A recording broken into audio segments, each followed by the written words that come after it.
اللہ کو اپنے بندے کی 3 عادتیں بہت پسند ہیں۔ نمبر 1 گرمی میں روزہ رکھنا، نمبر 2 سردی میں وضو کرنا اور جوانی میں عبادت کرنا۔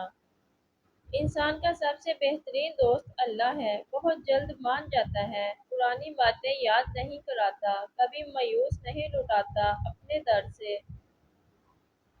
حسد سب بیماریوں میں سے بدترین بیماری ہے۔ حسد نیکیوں کو اس طرح تباہ کر دیتا ہے جس طرح آگ لکڑی کو جلا دیتی ہے۔ انسان بھی کتنا عجیب ہے، دعا کے وقت سمجھتا ہے کہ اللہ بہت قریب ہے اور گناہ کے وقت سمجھتا ہے کہ اللہ بہت دور ہے۔ اگر یہ جاننا چاہتے ہو کہ تمہیں اللہ سے محبت کتنی ہے تو یہ دیکھ لو کہ تم کو گناہوں سے نفرت کتنی ہے۔ صبر انسان کی بنیاد ہے، نرمی کامیابی کی کنجی ہے، سچائی حق کی زبان ہے، سخاوت انسان کی زینت ہے اور موت ایک بے خبر ساتھی ہے۔ لوگوں کے عیب سے اس طرح غافل ہو جاؤ جیسے سوتے وقت تم دنیا سے غافل ہوتے ہو۔ اپنے اخلاق اور کردار کو ہمیشہ بلند رکھنا، کیونکہ اس سے خون اور خاندان کی پہچان ہوتی ہے۔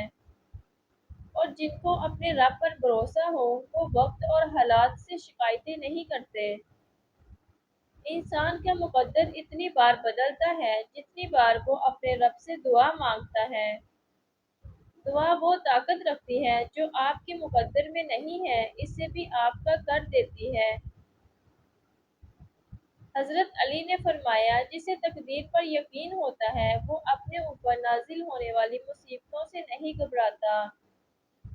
اللہ تعالیٰ نے جو کچھ تیرا حصہ مقرر کر دیا ہے، اگر تو اس پر راضی رہے گا تو گویا تو ہی سب سے زیادہ مالدار ہوگا۔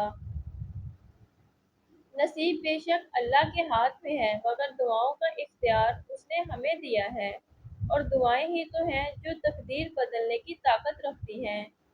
جب انسان اپنے رب پر اس قدر بھروسہ کر لیتا ہے کہ اس کے علاوہ کوئی بھی اس کی ضرورت پوری کرنے والا نہیں، تو اللہ تعالیٰ بھی اپنے بندے کو مایوس نہیں لوٹاتا۔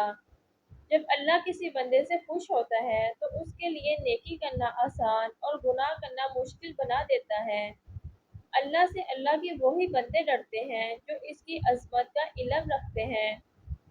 جو شخص پابندی سے استغفار کرتا رہے، اللہ تعالیٰ اس کے لیے ہر تنگی سے نکلنے کا راستہ بنا دیتا ہے۔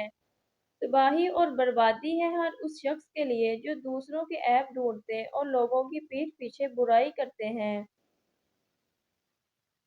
اللہ جب کسی بندے کو نیک بنانا چاہتا ہے تو اسے 3 چیزوں کا عادی بنا دیتا ہے۔ نمبر 1 اسے کم بولنے، نمبر 2 کم کھانے اور کم سونے کا عادی بنا دیتا ہے۔ آپ اگر کسی کی خوشی کا ذریعہ نہیں بن سکتے تو کسی کے غم کا ذریعہ بھی نہ بنیں۔